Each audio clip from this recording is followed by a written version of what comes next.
What's going on, everyone? I'm John Malecki. Welcome to part 2 of my outfeed table build. Here you can see I'm just breaking down some sheet goods. I got my brand new SawStop 5 horsepower industrial table saw here, and these were some of the first boards I cut on it. Absolutely love it. Don't have dust collection hooked up yet, so you can see it's getting a little dirty there, but still absolutely in love with the saw and having a great time getting to use something with a 52-inch fence instead of the 30-inch fence I had on my old saw. That being said, here I'm cutting some stretchers for the cabinet box itself. I'll get these all run and then I'll cut them to length. I have a stop set up here on my miter saw station, and then I will go ahead and pocket hole them. Need a little closer view here of the KREG Foreman. Clamps and drills in one motion. Set it up, and I have these stops here set up for where I want them on a 3-inch board, and it does a pretty good job. A few things I don't like about it, but for the most part it gets the job done and it makes things a lot faster. I'm cutting the toe kicks here. These are 3 by 3 inches. I wanted a little taller cabinet face instead of having it on the floor, so I went that route. And here I am putting these stretchers together on one side of the box. Glue and screws, same concept as before. Here I'm insetting the back stretcher a 1/4 inch. I was gonna mount the panel this way, and then I decided against it down the line, which you'll see. But this is a way I've done it in the past. I just didn't like how flimsy the 1/4 inch under laminate I ended up getting was. So here, like I said before, I'm adding the other side, glue and screws basically all around, and it goes pretty fast. This assembly maybe took me an hour, and that's, you know, with video recording as well. So just line yourself up. I use a couple of clamps if I need them to get everything where I want it to be, and then just hammer all the screws home. I got the new Makita 18-volt subcompact drill driver set. Loving this thing. Really light and compact, has enough torque and balls to basically do every job I need in my shop, and it's not an overly cumbersome drill. I have a 5 amp hour battery on there, which is a little excessive. It's off my portable bandsaw, but check that tool out if you guys are in the market for a drill driver. It's my favorite one I have in the shop right now, and I have probably 5 or 6.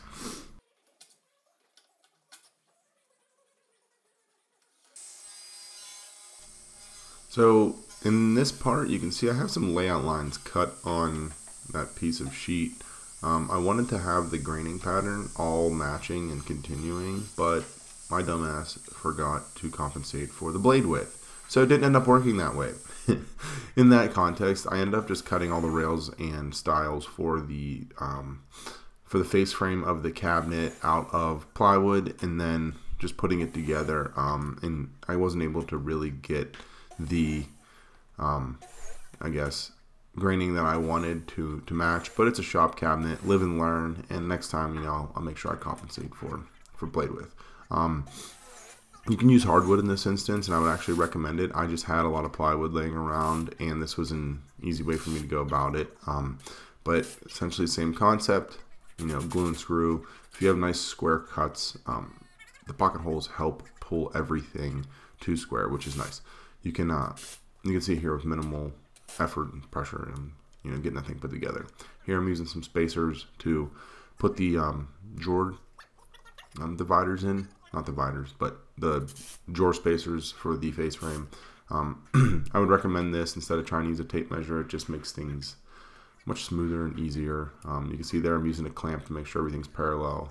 I have the newer clamps as well, as you'll see in the next part of the video. That self-adjust. They're pretty slick. Save you some time having to adjust if you're going through multiple thickness materials. So moving on to the next part, here I am cutting the bottom for the cabinet. Pretty simple, just measure and cut. I had some leftover plywood from a build this summer, so I used that for my base to save me a few bucks. I cut it, brought it flush to the front of it, and then I marked where the toe kick stretcher was, so I could glue and nail into it. Now this is for a shop piece. I wouldn't recommend this for like at-home cabinetry or any higher-end cabinetry, but I would pocket hole from underneath in that instance. But for here, this was quick and simple. As you guys can see, it took me all matter of 5 minutes to get that part done. Just make sure your layout lines are on top or where you want them to be. Here, I'm adding a divider across the center to mount the hardware to. This took a little finagling, but you can see it went in. I had the stretcher cut, and then I put a top plate on there for rigidity, and I was able to float the drawer boxes instead of having a center divider because I wanted to have as much room as possible on the bottom. Here I'm attaching the face frame with pin nails. I recommend to any of you that are doing anything in this work or any type of woodworking, get yourself a 23 gauge pinner. Great tool, really versatile, very little hole filling if you're using it for high-end work. There I was adding some stretchers, across the sides to mount the drawer sides too. Here I'm cutting the drawer boxes. I'm using more scrap. I think they're 3.5 inch tall boxes. I guess the parts themselves, I was able to bang out really quick. Just set yourself a stop block, mark, and cut everything at once, as you're noticing here. I make 2 drawers, which is super simple. Pocket holes in the front, and I dado a slot for a 1/4 inch bottom in the next scene, which I'm doing here. You don't have to put your dado stack in. You can just run it over the blade and adjust your fence till you have the fit you want. I have mine inset a 1/4 inch from the bottom, and then, as I said, it's a 1/4 inch deep, 1/4 inch bottom plate.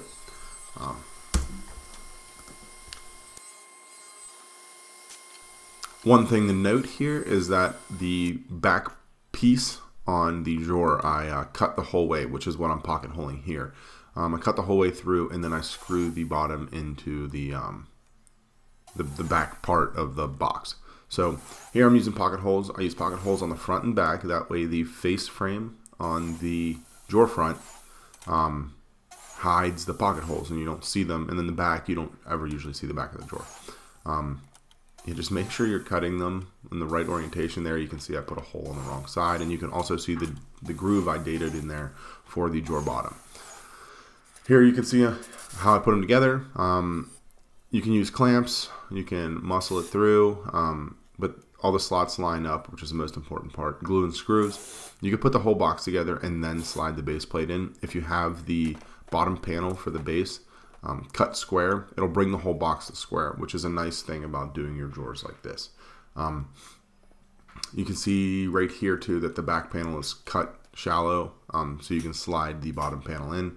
I'll pin sometimes or tack the pocket hole drawers together, or things that I'm pocket holing, just to make sure they don't shift and move, because sometimes those pocket holes move. And here you can see how I'm screwing the bottom in. Makes it really simple, really fast, and easily replaceable if you end up wanting to put something else in the bottom there or a different piece. And you can see how the pocket holes will be hidden on the front by the faceplate of the drawer itself.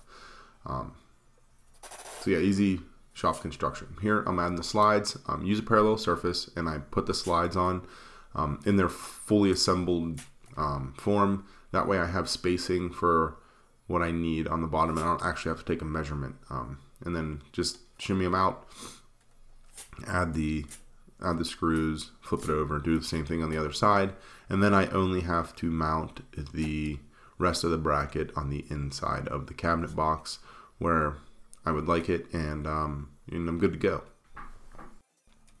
Here's a cool tool. I'm using KREG's drawer slide jig to put the rest of the slides into the cabinet. And you can see it makes things really easy. I don't have to use both hands and instead of any clamps. Put that in there, set the slide right on top, and it speeds that process up dramatically. I think I'll get a little more of a close-up here, and I actually screwed that one up and set that too far forward. But yeah, has a little tab to index off of the front, and clamp it right to it, drop the drawer slide on it. It's nice and parallel, and I've had some pretty good success with these, and I like using them a lot. They make my life a lot easier when you're doing side-mounted drawer slides. So simple, cool little tool. The installing the drawers here, I pull the slides out, match them up, and then push them in. Now these drawer slides are actually 3 years old. I'm in my old shop. Yeah, I'm pretty excited there. Went in on the first try, and so they're a little sticky, but ended up working great, as you can see there. So really happy with how that turned out. Moving on to cutting the hinges for the base. This is another jig from KREG. This is their brand new concealed hinge jig, which is pretty cool. You can use your drill and you don't have to use a drill press to get a perpendicular cut. And it works great on all European style hinges. There's a couple adjustments on there, but clamp her down wherever you'd like it. I've used it on a bunch of door hinges now, and it's worked really well for me. I like the jig a lot. It's really quick and efficient. Here I'm just making sure that my hinges are perpendicular or parallel or whatever you want to call it, whichever orientation you want to reference. And I'm using a VIX bit to pre-drill and then screwing them in there with some cabinet screws. In this part, I'll set the door inside of the box and then get my spacing where I like it. There's enough adjustment on these hinges that I was able to just kind of go in and screw them on, and you can see there I'll make a little adjustment and they go in nicely. Here I'm using KREG's new cabinet hardware jig, and I'm setting the spacing for a 3.5 inch pull. As you can see, it was that simple. I put the jig on the door, clamped it, drilled it, and I got the hinges on like that. Really quick and easy, efficient tool. So cool little jig there, and KREG's pumping out a bunch of this stuff to make cabinet building a lot more consumable and a lot easier for the DIYer and the home builder. So you can see how simple this tool is. Again, clamp it on, pre-drill your holes, and then all those holes have metal bearings on the inside, so they don't get too destroyed. Running the drill bit through it, and I think it needs a 3/16 inch bit. Here's my shoddy camera work once again, but you get a little close-up of me attaching the drawer pull here, or the cabinet hardware, whatever you want to call it, and that took maybe a minute, 2 minutes. Really cool, simple tool. I'll use it on the drawers too. Here I'm aligning the drawer fronts. I'm using some paper for spacing. I would recommend Brad from Fix This Build That's card trick for aligning your doors. I hit them with a pin from the back, and then I countersink and set some screws from the inside, and that's how I attach my drawer fronts.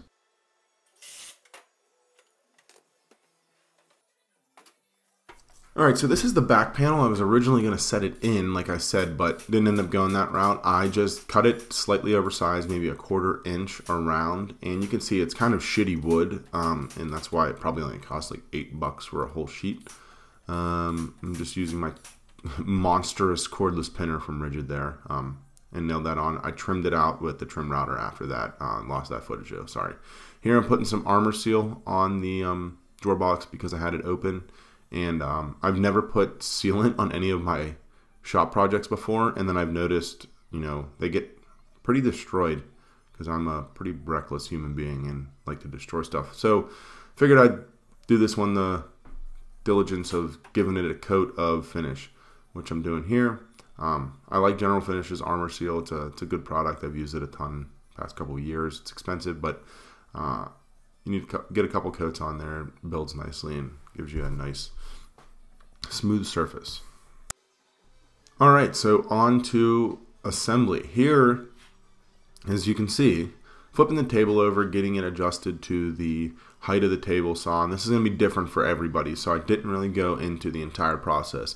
Now, my table saw sits right on top of an old drain in the shop, so the entire floor tapers to the saw, which I didn't compensate for. So I actually had to go and adjust the whole table, cut some length off of the feet, and I did all that off camera because it really didn't matter for anyone to see. But this is essentially how we did it. I got my buddy Scott here helping me out. Drop the melamine on top, and essentially just after you get the bottom adjusted and level, screw that bad boy in. I had the stretchers on the inside of the cabinet to screw to, as well as the corner braces on the tabletop. Here, we're rounding over the corners so I don't jab my hip on them.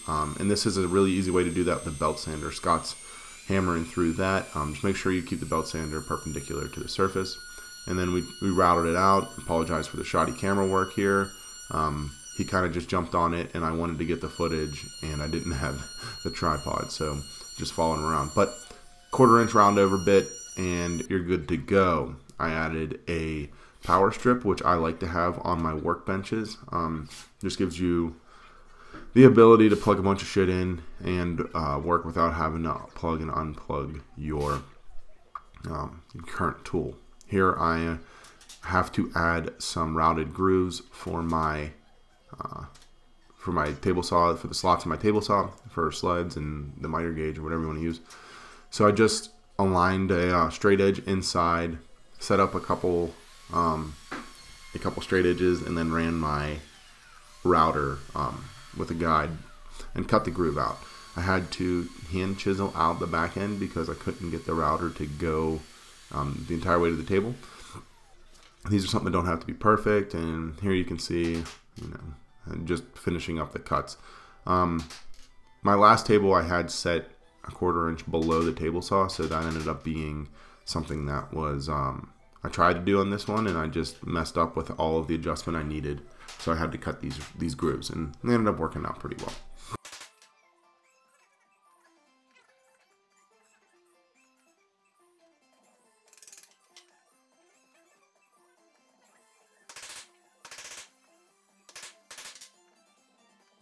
So once I'm done chiseling these out, I had to go get more pulls, so I'm attaching those here with the same jig. Really quick and efficient and simple. So that's about the end of it here, guys. I want to thank every one of you for tuning in and watching this. I want to thank KREG for sponsoring this video and hooking it up with all these awesome jigs that help this project go lightning fast. If you guys have any questions or comments, please leave those down below. And until next time, keep building, everyone. Stay inspired.